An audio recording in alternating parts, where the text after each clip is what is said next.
Hello everyone, welcome back to our channel Billion Education where we aim to reach and teach billion population. So ये है आपके 12th geography का part 2 population chapter 2 part 2।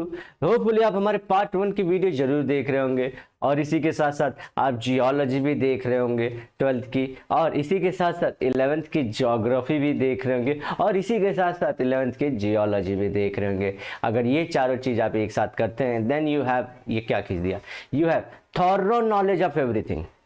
Thorough, आप UPSC की preparation और MPSC की preparation करना चाहते हो तो आप तैयार हैं? जी हाँ, आप एकदम तैयार हैं। आप करोड़ कौन बढ़िया करोड़पति में करोड़ों रुपए जीत सकते हैं अगर यूपीएससी का एग्जाम हो तो। चलिए, population is also considered as a human resource. जी हाँ, पॉपुलेशन ह्यूमन रिसोर्स है। क्यों resource? What is resource? Resource वो होता है जिससे पैसा बनेगा, ठीक है। या तो वो जैसे हम लोग मान लो रिसोर्स की डेफिनेशन आपके ज्योग्राफी के 10th में एनसीईआरटी की, जो हमारे को नीड पूरी करी हमारी और कुछ अलग दे, टेक्नोलॉजिकली साउंडिंग हो, जो पैसा कमाए। ह्यूमन वही चीज़ है। पॉपुलेशन को रिसोर्स समझना चाहिए जो देश को आगे लेके जाएंगे। The physical and intellectual characteristics of population affect the development of region. देखिए, फिजिकल मतलब कितने लोग इस जोन में हैं, समझिए।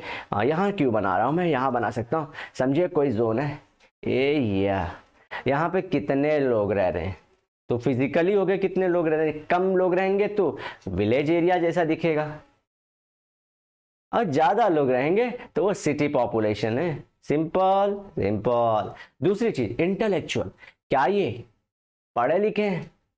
पढ़े लिखे हैं, एजुकेटेड हैं। और दूसरी चीज, एजुकेटेड के बाद बिजनेसमैन है, बिजनेस करते हैं, या स्किल्ड लेबर्स हैं, क्या है ये, या तो फिर जस्ट अनएजुकेटेड, अनस्किल्ड और वर्कर्स हैं।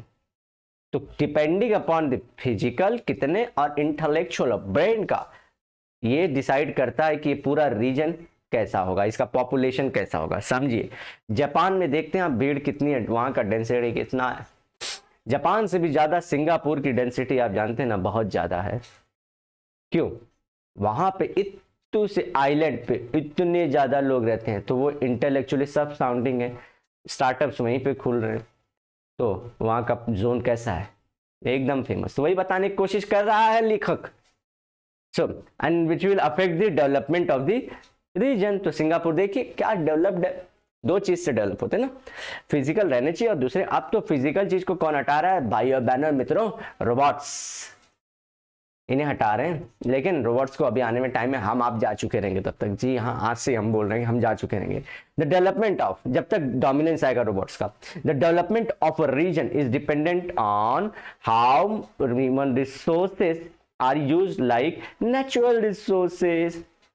अगर ये देखिए, ये अगर मेरा प्यारा सा भारत है ना, तो अगर इसका डेवलपमेंट चाहिए हमको, किसका चाहिए? भारत का डेवलपमेंट चाहिए। तो हमको देखना पड़ेगा कि यहाँ के ह्यूमन रिसोर्स को कैसे मैनेज किया जा रहा है, क्या अच्छे से मैनेज किया जा रहा है या फिर सिर्फ छोड़ दिया जा रहा है उनको अपने नसीब के सहारे ठोकर खाने के लिए। तो आपको ये सब चीज एज एन स्टूडेंट और एज एन आईएएस ऑफिसर या एमपीएससी के ऑफिसर सोचना पड़ेगा।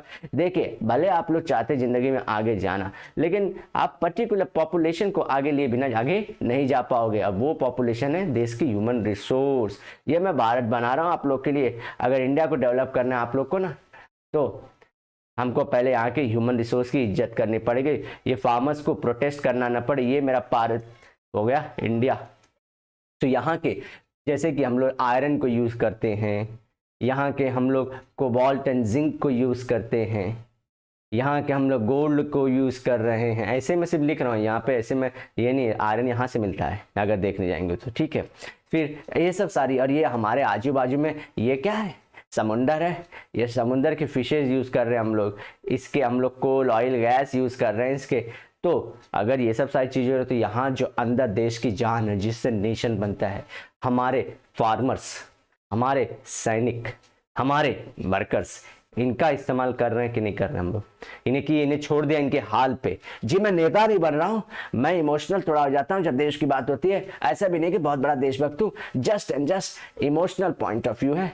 तो आप लोग समझ पा रहे हैं कि नहीं मेरी बातों को? ये ध्यान रखिए कि ये सब सारी चीजें मैटर करती है ह्यूमन रिसोर्स का। होपफुली आप सारी चीजें समझ पाएंगे दोस्तों। तो ये बार बार यूज करूंगा मैप, तो इसको मैं ड्रॉ करके रख ही रहता हूं। चलिए नेक्स्ट चलते हैं। The human economic activities also develop with reference to human resource. अब देखिए भारत की जीडीपी हम लोग बोलते हैं कि नियरली 7% रहती है, नियरली ऑन एन एवरेज। तो इकोनॉमिक जो इसकी ग्रोथ है, ये डेवलपमेंट, अगर हम लोग यहाँ के औरतों को भी, वुमेन पॉपुलेशन को भी इन्वॉल्व कर ले और दूसरे वर्कर्स को एजुकेशन और स्किल भी दे दे, तो ये ग्रोथ बढ़ जाएगी कि नहीं? डेवलपमेंट अलग चीज है, ग्रोथ होता है ऐसे नंबर में। 100 रुपया कमा रहा था, अभी 10 रुपया और कमा रहा था, 110, इस पे 10 रुपया और 121, ये ग्रोथ हुआ।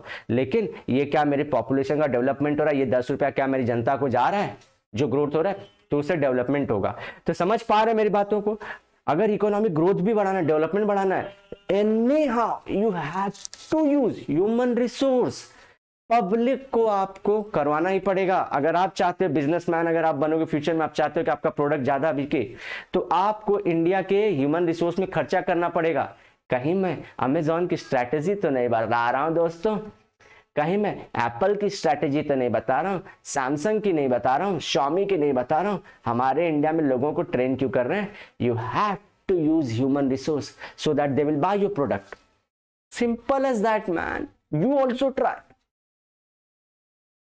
In fact, if human resource are not developed efficiently मतलब जितना उसके पास पोटेंशियल है वो निकाल लेके पा रहे हैं। हम लोग चूज पा रहे हैं कि आपके टैलेंट को, आप अच्छे डांसर हैं, आप अच्छे सिंगर हैं, आप अच्छे ड्राइंग बना लेते हो, आपका दिमाग आईटी में बहुत चल रहा है, आप साइकोलॉजिकल सब सारी चीजें पकड़ पाते हो। क्या आपके टैलेंट को यूज किया जा रहा है देश के द्वारा? जी हाँ, मैं देश बोल रहा हूँ क्योंकि देश की रिस्पॉन्सिबिलिटी होती है। नहीं तो उसे एफिशिएंटली नहीं बोलेंगे। The use of other resources also get adversely affected. तो अगर इनको अच्छे से मैनेज नहीं किया ना, तो बाकी सब सारे रिसोर्स भी ऐसे ही मैनेज होंगे जैसे कि हम हमारी जनता को पढ़ा लिखा नहीं रहे। तो उससे क्या हो रहा है? देखिए पॉल्यूशन बढ़ते जा रहा है, इन्वायरमेंट का हजार्ड बढ़ रहा है, पॉपुलेशन बढ़ रहा है। मालूम है भारत का पॉपुलेशन का पॉलिसी कंट्रोल करने का 1951 में आ गया था। ये जनरली लोगों को पता नहीं होता आजादी की बाद ही, लेकिन भारत कंट्रोल ही नहीं कर पा रही थी। इंदिरा गांधी कैस्ट्रेशन करा रही थी, सीधा नसबंदी करा रही थी, लोग भागते थे गांव में। जी हाँ, ऐसी बहुत भयानक स्टोरीज थी। लेकिन उसके बाद आए थोड़े से पढ़े लिखे IAS ऑफिसर, उन्होंने बोला ना, यू एम्पावर वुमेन को पढ़ाई लिखाई करवाओ, these will take care of everything, family planning और सो नंबर ऑफ बच्चा ऑल्सो। पंचायत लेवल को, गांव के पंचायत को इन्वॉल्व करो, उनको बोलो कि तुमको मस्त मस्त गिफ्ट देंगे। जी हाँ, पॉपुलेशन कंट्रोल हो गया हमारा। एड चले, एडवर्टाइजमेंट चला टीवी पे, अवेयरनेस फैलाई, एजुकेशन दिया गया। तो वही बोल रहे हैं हम लोग कि अगर आपको ये सब सारी चीजें अच्छे से करनी है तो हमारे पॉपुलेशन को पहले तो एफिशिएंटली ट्रेन करना पड़ेगा। तो इससे जो हमारी पॉपुलेशन जो एक्सेस हो गई है, इसी से हमारी इन्वायरमेंट जो डैमेज हो रही है, पोल्यूशन हो रहा है, पॉवर्टी बढ़ रही है इंडिया में, ये सब अपने आप ठीक हो जाएंगे। अदरवाइज ये नहीं ठीक हो रहे तो ये और बढ़ेंगे। जी बढ़ेंगे। So considering these issues, the population का स्ट्रक्चर मतलब पॉपुलेशन है कैसा? जैसे ये मैंगो है, इसका स्ट्रक्चर कैसा होता है? ये येलो भी हो सकता है, ग्रीन भी हो सकता है, और दोनों का मिक्सचर भी हो सकता है, और ऑरेंज भी हो सकता है। अगर अल्फांजो है तो ऑरेंज कलर का भी हो सकता है। फिर ये ऐसे शेप का भी हो सकता है, कुछ और शेप का भी हो सकता है, छोटा हो सकता है, बड़ा हो सकता है, मोटा हो सकता है, पतला हो सकता है। उसी तरह से पॉपुलेशन का भी अलग अलग स्ट्रक्चर होता है। जैसे उसमें सेक्स रेशियो क्या है, लिटरेसी रेट मतलब पढ़े लिखे कितना, studied in the population geography. तो ये पॉपुलेशन ज्योग्राफी का पार्ट है जो हम पार्ट कवर कर रहे हैं गाइस। सो ये एज पिरामिड आप लोग देख पा रहे हो? चलिए, तो ये पिरामिड देखिए आप लोग, ये आप लोग को एज पिरामिड बताइए, इसमें से बिना देखे इंडिया का कौन सा है? नीचे लिखा तो नहीं है, बताइए इसमें इंडिया का कौन सा है? जिन्होंने करेक्ट ऑप्शन दे दिए उनको हम लोग देंगे पूरे के पूरे 0 रुपए। है ही नहीं, कहां से देंगे? चलिए नेक्स्ट बढ़ते हैं आगे। अब ये स्ट्रक्चर कर लेता हूं मैं। The age structure is the population refers to number of people in different age, मतलब कि इसमें क्या हो गया, जैसे कि इंडिया में सिंपल 10 साल से नीचे कितने बच्चे हैं, 15 साल से नीचे कितने बच्चे हैं, लड़का लड़की दोनों। हम लोग ये टेबल में देखिए, यहाँ पे आप देखोगे ना, आप दोनों पता भी कर सकते हो। जैसे कि देखिए यहाँ पे अगर होपफुली आप देख पा रहे होंगे ना दोस्तों, तो आप ना यहाँ देखो ये एज दिया गया 0, ये 5, ये 10, तो 10 के नीचे इतने सारे बच्चे हैं। अच्छा 5 से 10 के कितने, इतने सारे बच्चे हैं। इसमें से जो राइट साइड में है वो फीमेल हैं, जो लेफ्ट साइड में है वो मेल हैं। तो मतलब क्या, आप मेल का नंबर भी पता कर सकते हो, फीमेल का भी नंबर पता कर सकते हो। किस में, 5 से 10 साल में कितने बच्चे हैं। अच्छा ये डेटा कहाँ से आता है, वो जो आपके घर पे आते हैं ना, जो सर्वे करते हैं हर साल, वो प्लस हॉस्पिटल से भी पता चलता है, प्लस स्टेट गवर्नमेंट जो पॉलिसीज चलाती रहती है ना, वहाँ से भी अपडेट करते रहते हैं ये सब सारी चीज़ें। ठीक है, आगे चलें, हम लोग खत्म करेंगे आपका चैप्टर। जैसे कि करण और अर्जुन आएंगे, ऐसे आपका सिलेबस पूरा करवाएंगे। टेंशन मत लो आप लोग, एग्जाम अभी मई में आप लोग की, और जो स्पीड से मैं डेली वीडियो अपलोड कर रहा हूँ आप लोग के एग्जाम तक हो जाएगा। जस्ट बने रहिए, और हाँ बोझ मत बनाइए भैया, इसे बोझ मत बनाइए। इन्फेंट्स कौन होते हैं, 0 से 9 महीने तक के बच्चे को इन्फेंट्स बोलते हैं। 1 साल तक, सॉरी 0 से 1 साल तक के बच्चे को इन्फेंट बोलते हैं। ठीक है, चिल्ड्रन 0 से लेके 1 से लेके 4 साल तक के बच्चे को चाइल्ड बोलते हैं। टीनेजर्स 5 से लेके जनरली गवर्नमेंट की पॉलिसी में 16 तक टीनेजर्स बोलेंगे, और टीन की पॉपुलेशन दे तो 19 तक भी ले सकते हो। यंग कौन है, अब जो यंग है 19 के ऊपर 24 तक, 26 से 27, 28 तक, उसके बाद शादी हो गए, बच्चे हो गए, अडल्ट हो गए, ओल्ड हो गए, बूढ़ा हो गया, चलना बंद कर दिया, तो ऐसे सब पता कर सकते हैं। देखिए मैं ये सिर्फ वर्ड लिखे, मैं इसको नंबर से रिलेट कर रहा हूँ कि जो पिरामिड है ना उससे हम समझ पाए। Each of the age group has a share in the population, तो पॉपुलेशन में देश की पूरी पॉपुलेशन, थोड़े मोड़े लोग तो हाई, थोड़े जवान है, थोड़े बुढ़े हैं। इंडिया में कौन ज़्यादा है, कमेंट करिए अभी। Their share in the population varies country to country, मतलब चिल्ड्रन किसी कंट्री में अलग होंगे, किसी कंट्री में अलग नंबर में होंगे, किसी में ज़्यादा होंगे, किसी में कम होंगे, किसी में बुढ़े ज़्यादा होंगे, किसी में एडल्ट ज़्यादा होंगे। The population in each group changes, तो हर एक ग्रुप में पॉपुलेशन कितना चेंज है, जैसे कि चीनी वो बोला ना अलग अलग है। The share in the population also very, share मतलब परसेंटेज निकाल लो तो वो भी बदल जाए। क्या की बात को अलग अलग समझ रहे हो ना, आपको बड़ा चला के बोला। जैसे कि देखिए 100 लोग में से समझिए एक कंट्री में 10 लोग बुढ़े हैं, एक कंट्री में 100 लोग में से सिर्फ 5 लोग बुढ़े हैं, तो यहाँ पे परसेंटेज कितना आएगा, 10%। शेयर देखिए 10% बुढ़ों का, यहाँ पे शेयर कितना है 5%, तो यही चीज तो बोल रहे हैं। Their share in the population also varies. There are the following activity in 2.1 to understand the age structure in different countries. तो अब इसके बाद आप लोग देख रहे हो, यही पढ़ना आप लोग को।